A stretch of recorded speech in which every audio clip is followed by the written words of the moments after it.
Alors il va être question de magie noire ce soir, appelée aussi en ancien français la nigromance. Et j'aimerais commencer cette présentation par une première réflexion qui est qu'il ne fait pas toujours bon détenir un savoir dans les romans français du XIIe siècle.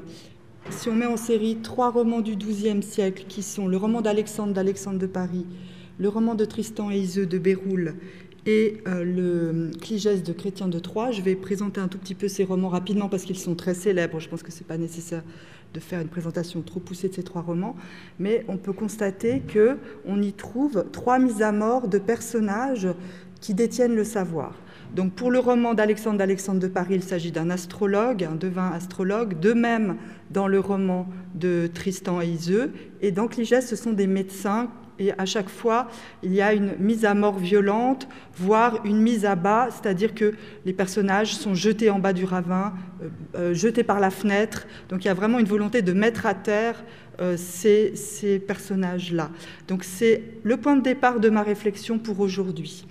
Alors là, je vous disais, illustration du roman d'Alexandre, de ce fameux épisode. Alors ces 3 romans, le roman d'Alexandre de Paris, c'est une biographie d'Alexandre le Grand, donc le personnage antique, qui va constituer en quelque sorte la vulgate sur Alexandre le Grand pour la littérature française médiévale, en tous les cas pour les textes qu'on appelle de la lignée légendaire sur Alexandre. Donc je ne vais pas rentrer trop sur la tradition littéraire d'Alexandre parce qu'elle est extrêmement touffue et complexe. Donc sachez que c'est la biographie qui va le plus circuler sur Alexandre le Grand. Elle est en grande partie légendaire et elle vient d'un texte grec qui s'appelle le roman d'Alexandre du Pseudo-Callisthène. Donc c'est un roman qu'on classe dans les romans antiques médiévaux, mais qui a des particularités génériques parce qu'il est écrit aussi comme une chanson de geste. Je ne vais pas trop m'étendre là-dessus, ça nous emmènerait trop loin. Le roman de Tristan et Iseult de Béroul, c'est un des romans du XIIe siècle avec le roman de Thomas d'Angleterre qui nous ont transmis l'histoire des amants de Cornouailles, donc ces amants adultères, dont se souviendra notamment Wagner, et donc qui vont être un exemple qui va fonder notre conception de l'amour-passion en Occident. Là, je vous renvoie au livre notamment de Denis de Rougemont, L'amour en Occident. Ce roman-là, donc, il est parvenu jusqu'à nous, comme le roman de Thomas, dans un état fragmentaire. Donc nous avons un gros fragment du roman de Tristan et Iseult dans un seul manuscrit. Donc pour le roman d'Alexandre, on a une 20aine de manuscrits, bien conservés, vous voyez, richement enluminés. Pour le Tristan et Iseult, ce texte si célèbre, on a un pauvre manuscrit fragmentaire, abîmé, donc on voit que la transmission textuelle est vraiment très fragile pour le Moyen-Âge. Et enfin, le roman de Cligès de Chrétien de Troyes, c'est un roman assez particulier, c'est le 2e écrit par Chrétien de Troyes, et il prend un parti littéraire intéressant, c'est de rattacher la matière de Bretagne, qui sera sa grande matière littéraire, à la matière antique. Puisque, donc c'est un roman en 2 parties, la première partie raconte l'histoire des parents de Cligès, dont le père s'appelle Alexandre, souvenir d'Alexandre le Grand certainement, enfin en tout cas, ça invite le lecteur à faire ce parallèle avec Alexandre le Grand, d'autant plus que Alexandre est roi de Grèce. Donc on va avoir un déplacement de l'action de l'Orient, avec l'histoire des parents, vers l'Occident, avec l'histoire du fils Cligès, qui va donc tomber amoureux de Phénice, la femme de son oncle. Et l'on retrouve dans ce scénario amoureux-là une réécriture du Tristan et Iseult de Béroul. Alors je ne vais pas trop entrer dans les détails, mais ce roman de Cligès, on va souvent le lire comme un anti-Tristan et Iseult, puisque le personnage féminin de Phénice a une obsession, c'est de ne pas rejouer le scandale d'Iseult et de ne pas être cette femme entre 2 hommes. Donc elle va tout faire, alors même qu'elle vit, si vous voulez, une relation amoureuse interdite avec le neveu de son oncle, pour échapper à l'adultère. Et pour échapper à ce scandale de l'adultère, elle va avoir l'aide de sa maître, on reviendra sur ce mot, alors comment traduire ce mot maître, c'est maître en ancien français, donc souvent les traducteurs vont choisir la traduction de gouvernante. Je trouve que c'est un petit peu dommage parce qu'on perd justement la connotation en lien avec le savoir, il me semble, en traduisant maître par gouvernante. Donc c'est ça, maître, Et cette maître, j'ai envie d'utiliser le maître au féminin pour conserver le mot médiéval, est une magicienne et elle s'appelle Thessala. Et elle va notamment utiliser un subterfuge qui est le subterfuge de la fausse mort qu'on retrouvera ensuite dans le Roméo et Juliette de Shakespeare. Donc, Shakespeare s'est inspiré de l'histoire de Cligès et de l'épisode de la fausse mort. Le but étant d'échapper à son mariage en simulant la mort. Donc voilà pour ces 3 romans.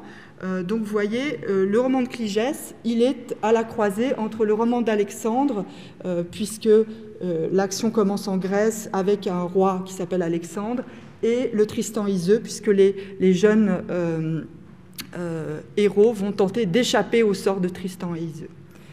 Alors, premier constat, si je mets en parallèle ces 3 romans, c'est la présence dans ces romans à chaque fois d'une seconde figure qui va représenter le savoir. Donc il va y avoir toujours un couple de personnages antagonistes qui vont incarner le savoir. Donc dans le roman d'Alexandre de Paris, ce sont les 2 maîtres d'Alexandre, les 2 précepteurs d'Alexandre qui sont Nectanébo et Aristote. Donc dans la tradition antique, Aristote est le maître d'Alexandre. Donc le personnage de Nectanébo n'est pas vraiment le maître officiel, il arrive à la cour, il a plutôt des liens avec Olympias, donc je vous expliquerai tout à l'heure pourquoi. Donc il est plutôt lié à la mère, au destin de la mère d'Alexandre, quand Aristote est le maître voulu par le père. Donc on va avoir ces 2 personnages, et Aristote va incarner le savoir autorisé, le savoir classique, quand Nectanébo va incarner les savoirs plus occultes. Dans le roman de Tristan et Iseux, c'est un couple qui va être constitué par le nain Frosin, qui est un devin astrologue, et l'ermite Augrin. Donc on voit d'ailleurs là dans ce couple un jeu un peu de paronomase, de proximité phonique entre les 2 noms, qui invite le lecteur à les mettre en parallèle. Alors, ce couple est totalement antagoniste dans la mesure où Frosin est un ennemi des amants, quand Augrin est un allié des amants. Frosin va incarner lui aussi un savoir de type occulte, quand Augrin est un homme de Dieu, c'est un ermite. On le représente avec ses livres, il étudie les textes sacrés, c'est l'homme de Dieu. Donc on va avoir dans le roman ces 2 personnages, et de manière très significative, le personnage d'Augrin va apparaître dans le roman juste après la mort de Frosin. Donc il y en a un qui laisse sa place à l'autre dans le roman de Tristan et Iseux. Et puis enfin, dans le Cligès, on va avoir un antagonisme entre la magicienne Thessala et des médecins venus de Salerne. Donc les médecins qui représentent le savoir médical autorisé, quand Thessala, la magicienne, va avoir des pouvoirs de guérisseuse, mais qui lui viennent de ses connaissances magiques. Enfin, on reviendra là-dessus. Donc ça, c'est mon premier constat, la présence de ces couples antagonistes. Deuxième constat, il va être toujours question dans ces histoires de meurtres de savants, si je peux les appeler comme ça, il va être question de ce qu'on appelle en ancien français la nigromance, c'est-à-dire la magie noire. Je vais revenir sur l'histoire de ce mot parce qu'elle est intéressante. Alors c'est tout d'abord l'astrologue Nectanébo qui arrive en Grèce et qui va être présenté ainsi par l'auteur Alexandre de Paris. Une grande pièce après qu'Alexandre fut né, vint un homme en la terre de grand sens esprové. Nectanabus hot nom, d'Angien estoué paré. S'il fut puis Alexandre et mestre et privé, s'il l'y mostra de l'air toutes les oscuretés, et par comme faite guise l'Isalaus est posé, et si comme la lune remue ses clartés, et le cours des étoiles quand l'air est troublé, mettant lu ningromance, étant en fut usé, que si bon enchanteur ne fut on que trouvé. S'il euste devant vous 500 hommes armés, vous semblaste qu'ils féistent de tous arbres ramés, et d'une eau courant 14 arpents de près, et méistent en sa bourse les torts de 2 cités. Donc voilà la présentation du personnage. Donc un homme qui arrive à la cour, un homme un peu mystérieux qui arrive seul.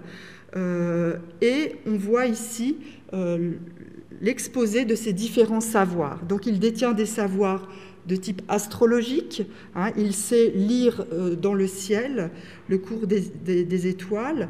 On voit aussi donc qu'il est instruit de nigromance, et là ce qu'on peut remarquer tout de suite, c'est que c'est le verbe lire qui va précéder le terme de nigromance. Donc on a le sentiment que cette magie noire qu'il maîtrise lui vient d'études qu'il aurait faites dans des livres, hein. Et puis il est désigné sous le terme d'enchanteur, capable de créer des illusions, hein. On voit que c'est un espèce de magicien illusionniste. Alors, toutes ces pratiques magiques, elles sont déjà liées au personnage de Nectanebo dès la littérature antique. Donc là aussi, il y aurait beaucoup à dire. Je reviens juste sur j'espère que ça ne va pas... Non. Sur ma première image, ici, qui est une représentation des pouvoirs de Nectanebo, dans une enluminure un peu tardive, tirée de la traduction du Speculum Historiale par Jean de Vignay. Donc on peut y voir ici différentes pratiques de Nectanebo, donc par exemple ce qu'on appelle l'écanomancie. Ici c'est une pratique antique de divination qui consiste à lire à la surface de l'eau mise dans un bassin, ça peut être de l'eau ou de l'huile, en jetant des pièces de monnaie ou des pièces de métal, et par les reflets, on a cet art divinatoire. Donc ce n'est pas exactement ce qui est raconté dans le roman d'Alexandre de Paris, mais c'est quelque chose qui ressemble assez à ça dans l'illustration de Jean de Vignay. On y voit aussi les tables astrologiques maniées par Nectanabus et son pouvoir de métamorphose, puisqu'il va se transformer en dragon pour s'accoupler avec la reine Olympias. Donc voilà un des secrets de Nectanebo. Il a séduit la mère d'Alexandre et serait le père du conquérant dans certaines des versions de l'histoire d'Alexandre le Grand. Alors on verra ce qu'il en est dans le roman d'Alexandre de Paris, je garde ça pour tout à l'heure. Mais on voit donc la présence de ce mot nigromance. Le nain Frosin, dans le roman de Béroul, ne va pas être accolé au terme de nigromance, mais on va retrouver dans la description de ce personnage plusieurs éléments qui nous renvoient à une figure de type chtonienne ou diabolique. Alors, il est nain. Alors, pour le Moyen-Âge, le nain, si on pense à la mythologie de type celtique, bien sûr ici, renvoie à un peuple des souterrains, hein. Donc on a une créature ici qui est plutôt une créature des obscurités de la terre et du sous-sol. Il est bossu, donc cet art physique qui peut le désigner aussi comme étant un personnage problématique dans le texte, et il a des pouvoirs astrologiques, de même que Nectanebo. Oyez du nain bossu Frosin, fort estué et sigardoué en l'air, vit Orion et Lucifer, des étoiles le corps s'avoué, les 7 planètes devisouées. Il savait bien que Herte à Estre, quand il oyait un enfant naître, les points contotes tots de sa vie, l'inain Frosin plein de voesdi, molte se penaut de sel désoivre, qui de l'âme le ferouet soivre, as estoile choisie la sente de mots talents rogiste et enfle.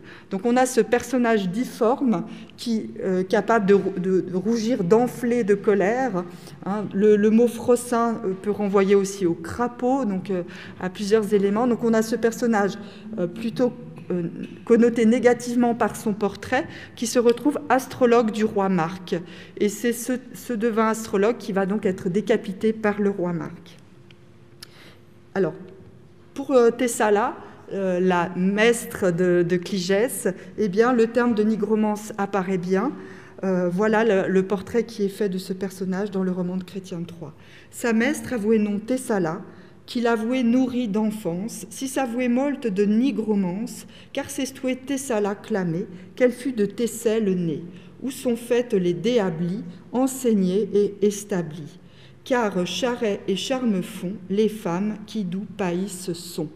Donc on voit ici présentation de cette magicienne Thessala qui porte son nom, qui tient son nom de sa patrie d'origine, la Thessalie, et on nous explique que c'est une terre de magie, une terre dans laquelle les femmes ont des pouvoirs magiques. Donc ce qui est intéressant dans le cas de Cligeste, c'est qu'on va avoir une figure féminine de la nigromance. Donc on a, avec Nectanebo et Froissart, deux personnages masculins. Ici, on a un personnage donc, féminin, et l'opposition homme-femme va jouer à plein dans le Cligeste de Chrétien de Troyes, puisque ce roman raconte la mise à mort des médecins. Cette mise à mort a lieu lorsque des femmes en furie vont entrer dans la salle où les médecins sont en train, de curieuse façon certes, d'examiner Phénice, et elles vont prendre ces médecins et les jeter par la fenêtre. Donc les médecins sont jetés par la fenêtre par des femmes en colère dans le Cligeste de Chrétien de Troyes. Et au milieu de ces femmes se trouve la magicienne Thessala. Donc on voit que à l'opposition entre savoir occulte et savoir autorisé va se superposer toute une série d'oppositions, opposition entre le père naturel et le père reconnu comme légitime dans l'histoire d'Alexandre, une opposition homme-femme dans le Cligeste de Chrétien de Troyes, une opposition entre personnages courtois et personnages ermites vivant loin de la cour, par exemple, dans le Tristan et Iseult. Donc on voit qu'à cette au premier jeu d'opposition entre savoir occulte et savoir autorisé va se superposer dans ces romans toute une autre série d'oppositions. Alors, d'où vient ce mot de nigromance qui a disparu en français moderne? Eh bien, il viendrait du terme nécromancie, qui désigne donc un art magique antique, un art magique divinatoire qui est pratiqué pour invoquer les morts et les démons. Donc les nécromanciens utilisaient les cadavres. Alors, dans certains textes, on raconte même qu'ils arrivent à les ressusciter un moment pour les faire parler et obtenir des prédictions, des paroles prédictives. La nécromancie va donner, par déformation lexicale, au XIIe siècle, le terme de nigromancie. Donc on va partir d'un mot composé du mot nécro, qui renvoie à la mort, et mantia, donc la divination, par déformation et par proximité phonique là aussi, au rapprochement du mot niger, noir, et mantia, divination. Donc on va de la nécromancie passer à la nigromancie et à la magie noire. Alors, où ce terme apparaît-il pour la première fois? Donc le terme nigromantia, eh bien c'est dans la chronique du Pseudo-Turpin en 1140, donc un texte écrit en latin, c'est la première attestation de ce terme avec le sens de divination noire.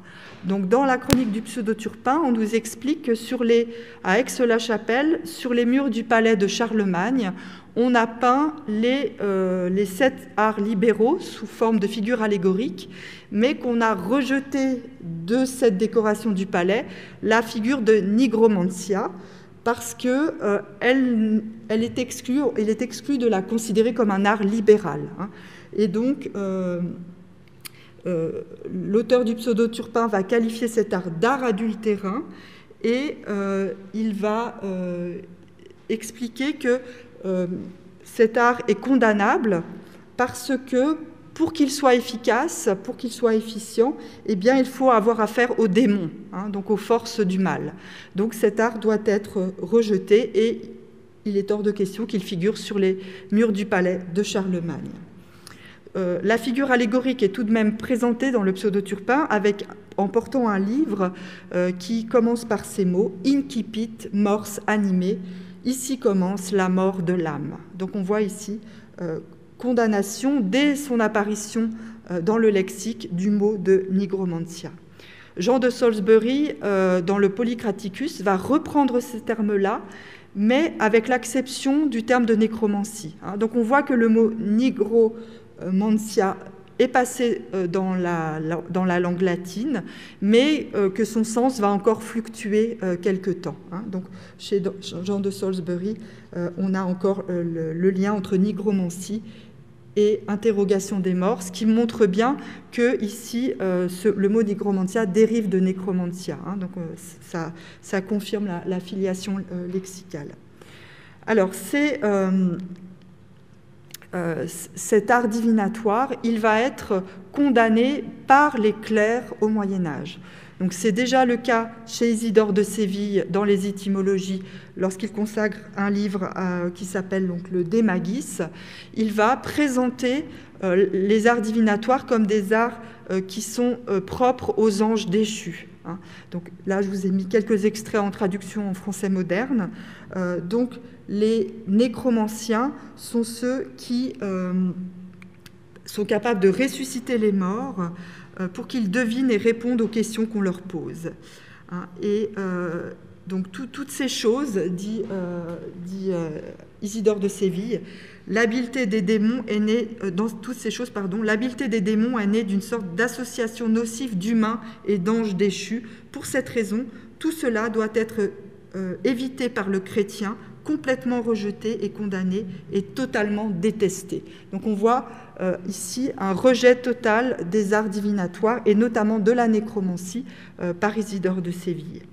On va retrouver, alors plus tard, on est au début du XIVe siècle, la même condamnation chez Dante, hein, dans la Divine Comédie. Dans l'enfer, vous avez la 8e Bolgia qui est consacrée aux frauduleux. Hein.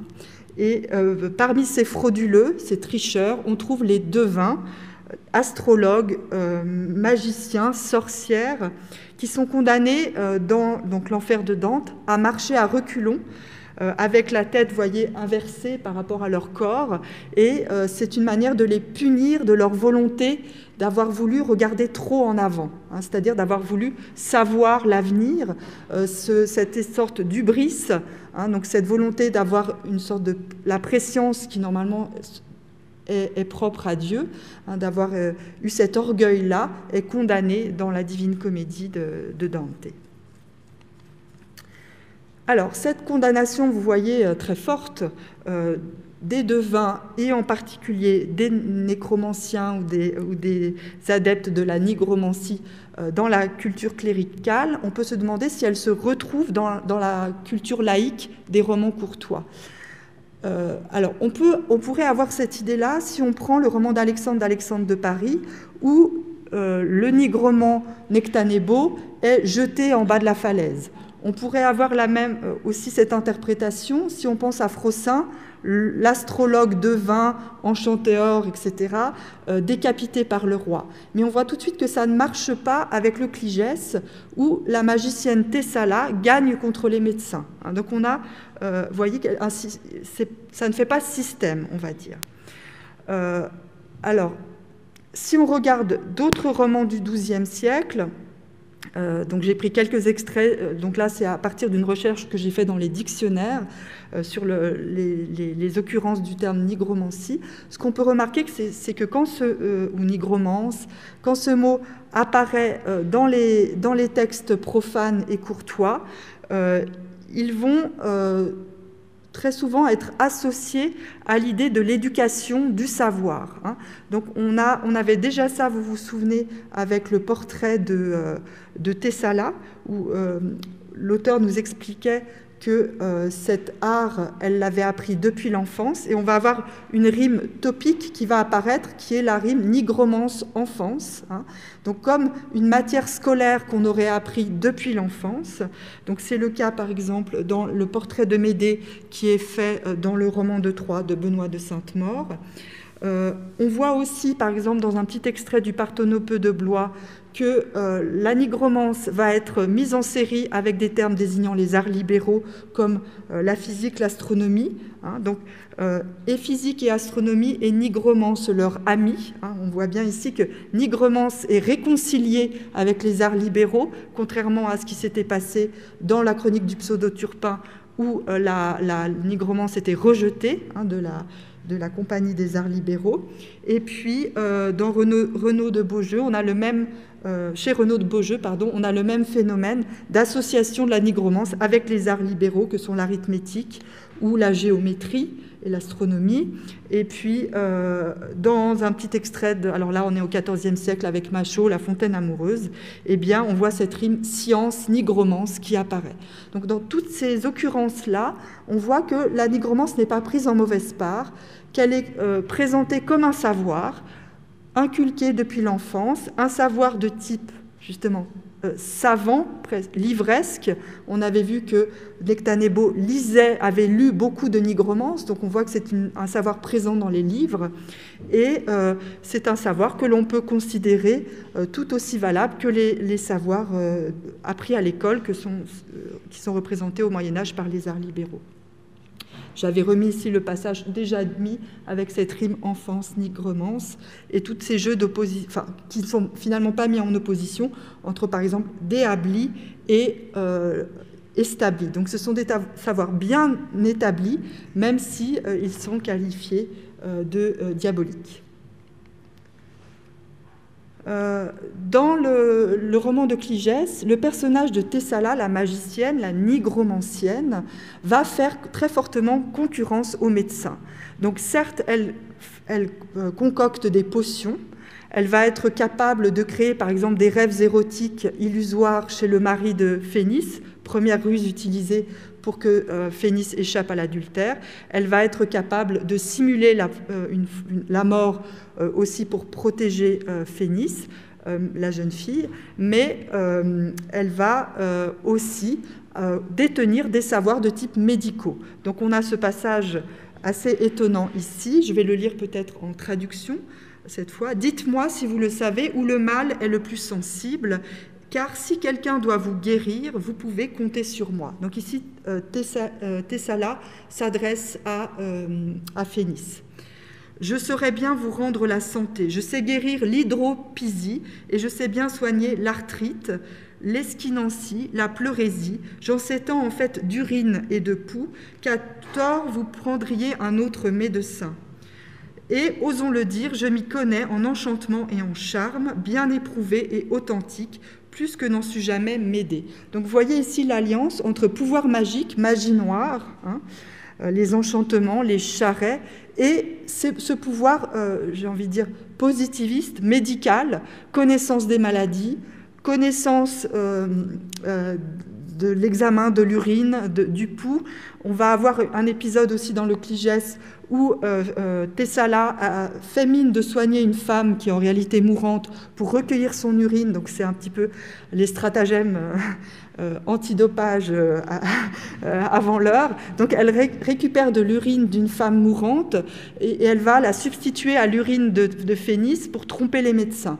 Donc on voit, vous voyez, qu'elle rentre vraiment en concurrence avec ses médecins. Elle a un savoir médical, elle sait reconnaître un cas désespéré, recueillir les urines. Vous voyez, donc elle va vraiment prendre la place ici des médecins. Et ce terme de maître, d'ailleurs, à un moment donné, on va la consulter. Maître, que pouvez-vous dire de ce cas médical-là? Elle va donner son avis, une parole d'autorité. Elle va avoir une parole d'autorité.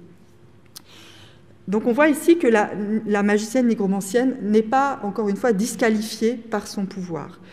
On peut aussi faire un petit détour par le roman de Troie, où le mot de nigromance va être associé au raffinement courtois et à la merveille courtoise. On va voir ce mot apparaître dans des contextes où il est question de s'émerveiller sur une prouesse de type artistique, architectural. Donc c'est par exemple dans la description du pain qui orne la salle du palais de Troie. Ce pain, on nous explique, a été fait par Artimère. Artimère désigne la magie, par nigromance et par grammaire. Ici, grammaire est aussi un synonyme de magie. Donc on voit ici des petits jeux sur le sens des mots. Les deux rois se sont émerveillés devant ce pain. Et puis le bliot de Briséida, de même, se remarque par la nigromance et par la merveille de sa confection. Donc on voit bien ici que le mot de nigromance, dans ces textes courtois et profanes, prend une connotation tout à fait positive. Alors, si dans nos trois romans, ce n'est pas la magie noire qui condamne les personnages qui s'y adonnent, quelle est donc la raison de leur disgrâce? Pourquoi donc est-ce que Alexandre jette en bas de la falaise Nectanebo? Pourquoi donc est-ce que le roi Marc décapite sans pitié le nain Frosin? Pourquoi donc est-ce que les femmes de la cour de l'empereur Alice jettent-elles par la fenêtre les médecins? Donc, qu'est-ce qui est problématique dans ces trois romans? Eh bien, c'est la recherche de la vérité. Tous ces personnages mis à mort dans ces romans courtois sont à la recherche de la vérité. Donc, c'est, par exemple, Nectanebo, qui arrive à la cour et qui pourrait être à même de révéler le mystère autour de la naissance trouble d'Alexandre. Alors il y a un cas c'est assez particulier dans le roman d'Alexandre de Paris, parce qu'à plusieurs reprises, l'auteur va contredire ou dénier tous les auteurs qui l'ont précédé, qui ont raconté cette histoire de naissance magique et d'enfantement dans des circonstances un peu étranges par le pouvoir de Nectanebo. Donc à la fois Alexandre de Paris va rejeter cette version de l'histoire, mais à la fois il va à plusieurs reprises et de manière très insistante réintroduire cette histoire-là dans son texte, tout en disant ce n'est pas vrai. Donc il aurait très bien pu simplement évacuer cette histoire gênante plutôt qu'à tout moment la remettre dans son texte. Donc, par exemple, on va avoir, donc j'ai pris plusieurs extraits du roman d'Alexandre de Paris, on va condamner les losangiers, c'est ceux qui sont coupables de médisance, de mauvaises paroles à la cour. La losange peut désigner en ancien français la parole courtisane et va être souvent dépréciée et désigner le mensonge ou la calomnie. Donc on va condamner ceux qui véhiculent cette histoire à propos de la bâtardise d'Alexandre, par exemple dans cet extrait-là. « Car les siècles est plein de losangerie, la reine le sotte, qui tant en fut lady, car néis de l'enfant dire-t-il vilonie, qu'il est doué bâtard, né par enchanterie. » Ensuite, il va donc un peu plus loin dans le roman. « De lui fut Alexandre mescreux et blâmé, parce que de sa mère et de lui fut privé, dit qu'il herte ses fieux et de lui engendré. Un jour le prit à ce main d'un tertre où herte monté, celle bouta contre Val que Sampre fut tué. » Donc là, on a de manière tout à fait saisissante le récit du meurtre du père de Nectanebo, raconté en 2 vers par Alexandre de Paris, comme une manière d'évacuer la chose, avec une absence de motivation du crime, si ce n'est l'évocation juste avant de ces accusations de bâtardise. Donc, il y a... à aucun moment, Alexandre de Paris précise que Nectanebo serait vraiment le père d'Alexandre, mais voyez, à tout moment dans son texte, cette histoire fait son apparition. Encore un autre extrait. « Et si disent à la Jean », ça c'est un messager qui s'adresse à Alexandre, « Et si disent à la Jean, ne le tenez mi à gars, que tu n'es fieux Philippe, né en Grèce droit na, enchantéor l'appelle, et fils de Satanas. » Donc, j'ai pris trois exemples ici, mais dans le roman d'Alexandre de Paris, il y en a des dizaines.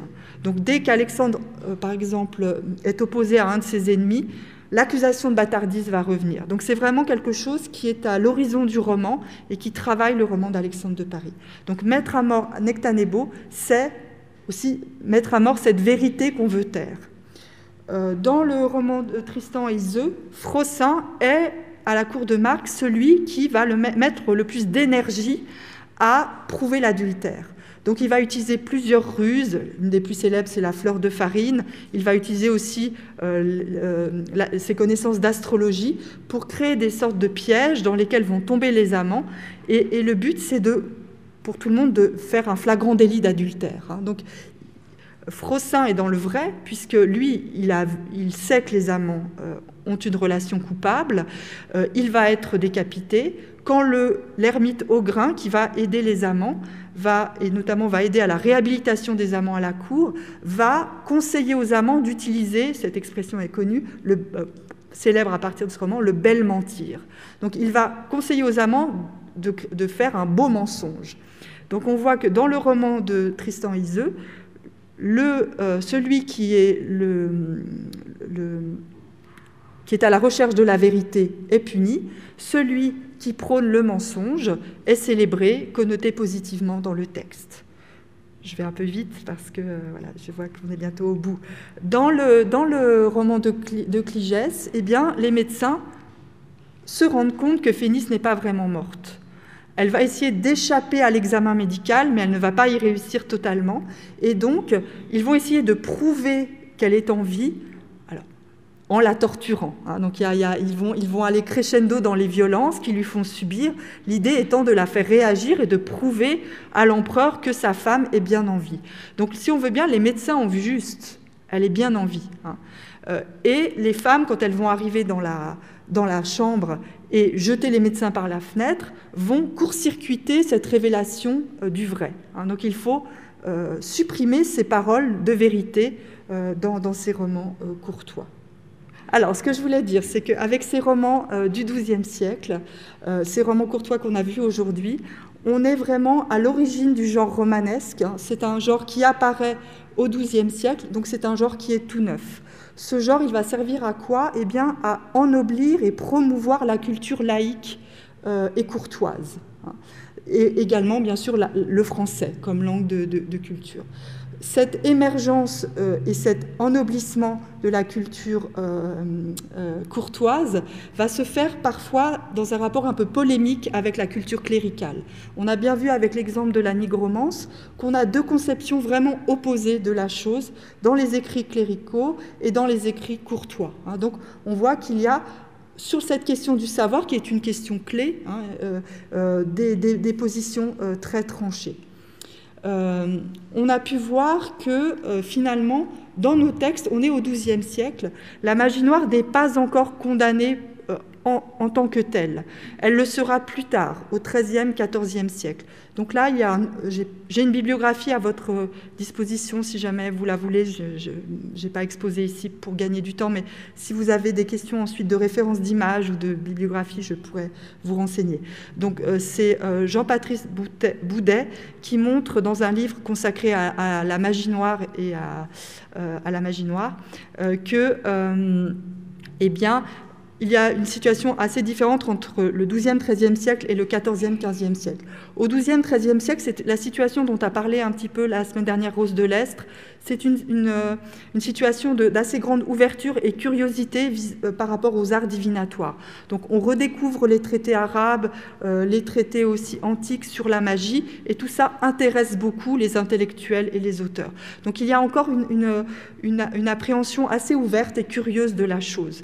Et puis, là je reprends donc la thèse de Boudet, 14e, 15e siècle, il va y avoir une dissociation qui va se faire entre l'astrologie, qui va être promue comme art normalisé, qui va être utilisé notamment à des fins politiques, et la magie noire qui va être condamnée. Hein. Donc il y a une sorte d'histoire qu'on pourrait faire là de ces notions-là. Mais dans nos romans du XIIe siècle, ce n'est pas la magie noire en elle-même qui est condamnée, et ce n'est pas parce qu'ils sont des nigrements que ces personnages sont mis à mort. Donc là, ce que je voulais vous proposer comme lecture ce soir, c'est que là où ils pêchent, c'est-à-dire le crime qu'ils commettent, c'est de vouloir dire le vrai. Donc ça peut paraître totalement paradoxal, parce que ça suppose une sorte d'inversion des valeurs morales.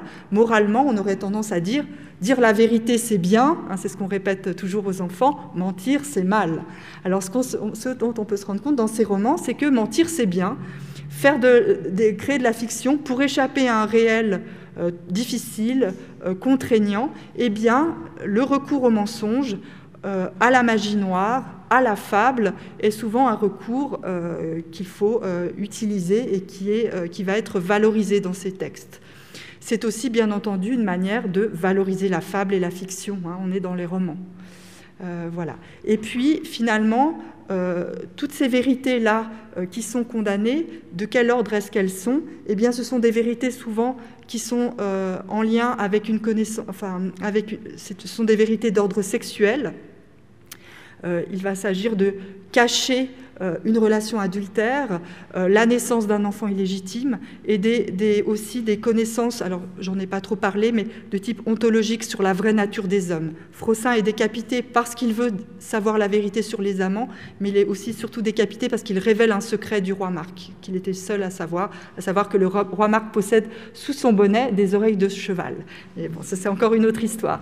Donc là, en fait, ces personnages-là, qui disent le vrai, eh bien, ou qui veulent révéler le vrai, c'est une vérité qu'on doit tenir secrète pour préserver l'amour et l'amour hors mariage. Donc ce sont des textes aussi qui prônent ce qu'on appelle l'amour courtois, et c'est en ça qu'ils trouvent la mort dans nos textes. Voilà, je vous remercie beaucoup pour votre attention, et je suis prête pour des questions s'il y en a.